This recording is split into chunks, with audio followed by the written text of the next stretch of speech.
2 ہفتے قبل تہران کے گرینڈ بازار سے شروع ہونے والے احتجاج نے ایران بھر کو اپنی لپیٹ میں لیا ہوا ہے، جبکہ پرتشدد مظاہروں کے نتیجے میں اب تک 15 سیکیورٹی اہلکاروں سمیت 65 ایرانی اپنی جان سے ہاتھ دھو بیٹھے ہیں۔ ایرانی میڈیا کے مطابق سیکیورٹی فورسز نے تہران کے مضافات سے 100 مسلح شرپسندوں کو گرفتار کیا، جبکہ مہنگائی کے خلاف 15 روز سے جاری ہنگاموں میں قانون نافذ کرنے والے اداروں نے 2500 افراد کو گرفتار کیا۔ ایرانی خبرساں ایجنسی تسنیم نے دعویٰ کیا ہے کہ حکام نے دہشت گرد تنظیموں سے تعلق رکھنے والے تقریباً 200 افراد کو حراست میں لیا ہے اور ان کے پاس اسلحہ، دستی بم اور پیٹرول بم سمیت دیگر اسلحہ بھی تھا۔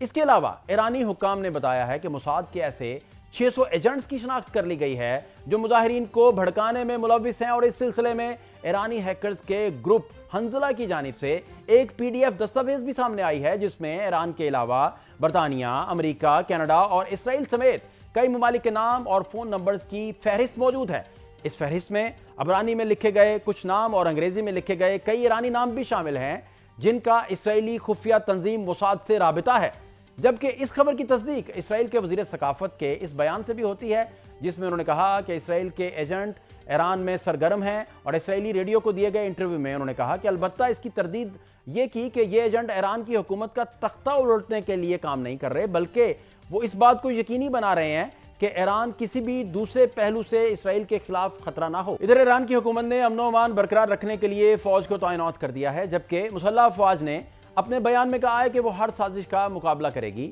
اور امن و استحکام کو نقصان پہنچانے کی کسی بھی کوشش کو ناکام بنا دے گی۔ سپریم کمانڈر ان چیف کی کمان میں فوج نہ صرف خطے میں دشمن کی نقل و حرکت پر نظر رکھے ہوئے ہے، بلکہ قومی مفادات، اسٹریٹجک اور دیگر معاملات اور عوامی املاک کے تحفظ کو بھی یقینی بنائے گی۔ ایران کے سپریم لیڈر آیت اللہ خامنئی نے امریکی دھمکیوں کے باوجود شرپسندوں کے خلاف کریک ڈاؤن کرنے کا اشارہ دیا ہے، اور ادھر ایران کے اٹارنی جنرل محمد مہدی آزاد نے کہا ہے کہ سپریم لیڈر کے حکم پر پاسداران انقلاب کو ہائی الرٹ کر دیا گیا ہے اور احتجاج کرنے والے ہر شخص کو دشمن خدا سمجھتے ہیں۔ صرف مظاہروں میں حصہ لینے والے ہی نہیں بلکہ فسادیوں کی مدد کرنے والے بھی اسی الزام کے تحت مقدمات کا سامنا کریں گے، اور اس سلسلے میں ان کے مقدمات تیزی سے چلانے کی ہدایت کر دی گئی ہے، اور جرم ثابت ہونے پر انہیں سزائے موت ہو سکتی ہے۔ جبکہ ایران کے چیف جسٹس نے کہا ہے کہ مظاہرین کے خلاف قانونی کارروائی میں نرمی نہیں برتی جائے گی، اور اس تمام صورتحال میں ایران کے وزیر داخلہ کی جانب سے ایک اہم بیان بھی سامنے آیا ہے، جس کے مطابق ایران میں اشتعال انگیزی